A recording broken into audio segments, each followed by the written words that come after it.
was a marathoner, cyclist, triathlete, and I was invincible. I mean, I wasn't going to get cancer. I wasn't going to get sick. You know, I do everything right, eat well, exercise. So what I found out was that because I was an athlete, it helped me through the healing process. I mean, it was quite long, but given the option, it would have been not much longer without being, you know, in such great shape. And so based on that, I've continued my exercise program. And I think it's very important that people continue to do that because it only helps speed up the process, the healing process. I've had a lot of nerve damage. Still have numbness in my thighs even after 18 years. It feels like my legs are asleep. It's kind of like you've heard people talk about when they've lost a limb. You know, they have phantom pains. I go through that on occasion, and again, it's usually through the thigh, through the groin area, and it goes away. It's kind of sharp pains and kind of get your attention, but then eventually it subsides. One of the key things that I learned early on was, you know, pain is inevitable, suffering is optional.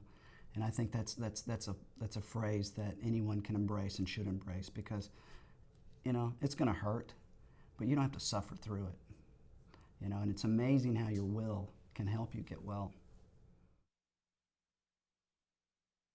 I still get my annual physicals and checkups, and still to this day, a couple of days before the exam, I still get butterflies.